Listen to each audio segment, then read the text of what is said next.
Hello guys, we are continuing Esperanza today.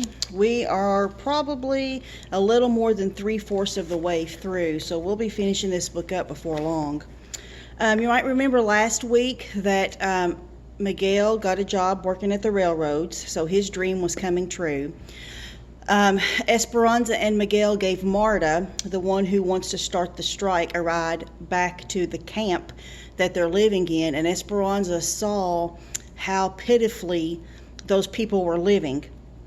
And then a family came up who had lost their jobs because they demanded higher wages. They weren't making enough to feed their family. And Esperanza gave them some of the food she had bought and also the piñata that she had bought for her mother. Remember, Esperanza's been working to try to get enough money to get Abuelita to California because she thinks that'll help Mama to get well. So our new chapter is called Los Asparagos, which means asparagus. Marta was right. The strikers were more organized than ever.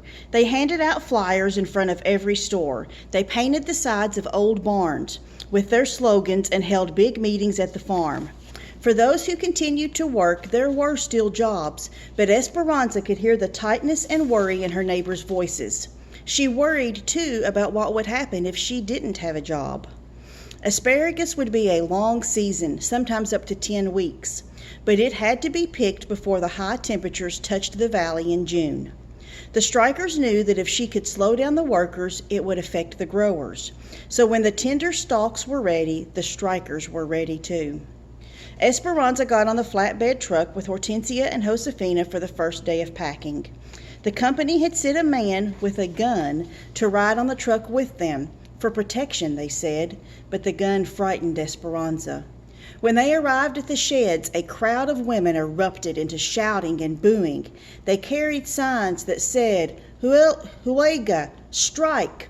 Among them were Marta and her friends, and they were yelling, "Help us feed our children! We must all join together if we are to eat. Save your countrymen from starving." When Esperanza saw their menacing faces, she wanted to run back to the safety of the camp, do laundry, clean diapers, anything but this. She wanted to tell them that her mother was sick, that she had to pay the bills. She wanted to explain to them about Abuelita and how she had to find a way to get some money to her so that she could travel. Then maybe they'd understand why she needed her job. She wanted to tell them that she did not want anyone's children to starve, but she knew it would not matter. The strikers only listened if you agreed with them. She reached for Hortensia's hand and pulled her close. Josefina marched toward the shed, looking straight ahead. Hortensia and Esperanza stayed close behind, never letting go of each other. One of the women from their camp called out, "We make less money packing asparagus than you do when you pick cotton. Leave us alone. Our children are hungry too." When the guard wasn't looking, one of the strikers picked up a rock and threw it at the woman, barely missing her head, and the workers all hurried toward the shed. The strikers stayed near the road, but Esperanza's heart was still beating wildly as she and the women took their places to pack the asparagus.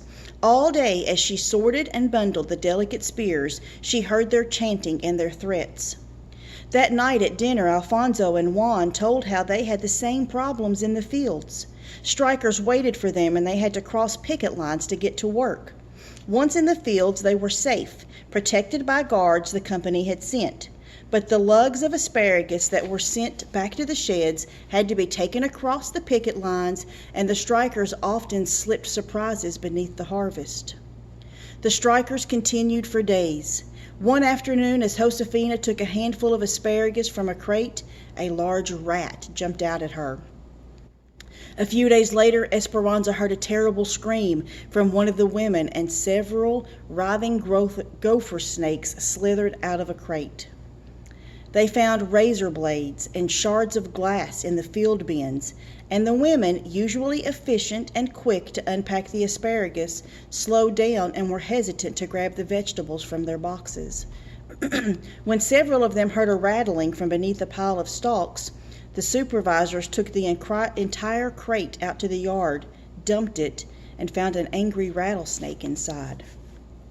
So the strikers have went from putting things in the baskets of the food that were harmless but maybe scary, like a rat or a non-poisonous snake, to now they are putting things in there that would really hurt the women, like razor blades and a rattlesnake.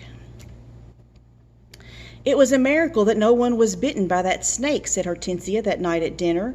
They were all gathered around in one cabin, eating caldo de albodigas, meatball soup. "Did you see it?" asked Isabel. "Yes," said Esperanza, "we all saw it. It was frightening, but the supervisor cut its head off with the hoe." Isabel cringed. "Can't they do anything to the strikers?" asked Hortensia. "It's a free country," said Miguel. "Besides, the strikers are careful. As long as they stay near the roads and the guards don't actually see them do anything aggressive, then no, there's not much anyone can do. It's the same at the railroad. I pass the picket lines every day and listen to the yelling and the insults." "It's the yelling all day that bothers me," said Hortensia. "Remember, do not respond to them," said Alfonso. "Things will get better." "Papa," said Miguel, "things will get worse. Have you seen the cars and trucks coming through the pass to the mountains? Every day, more and more people. Some of them say they will pick cotton for 5 and 6 cents a pound and will pick produce for less. People cannot survive on such wages." So now that so many people are striking, other people who don't have work are saying, well, if they're not going to work, then we'll come and we'll work for an even cheaper wage. So the farm owners are thinking, hey, we're going to get cheap labor. These are people we don't have to take care of. So they are paying them pennies an hour to work because there's nobody else to work, and these people are willing to work for that wage. "Where will it end?" said Josefina. "Everyone will starve if people work for less and less money." "That is the strikers' point," said Esperanza. No one said anything. Forks clinked on the plates. Pepe, who was sitting in Esperanza's lap, dropped a meatball on the floor. "Are we going to starve?" asked Isabel. "No, mija," said Josefina. "How could anyone starve here with so much food around us?" Okay, so this was a short day. Tomorrow's a little bit longer.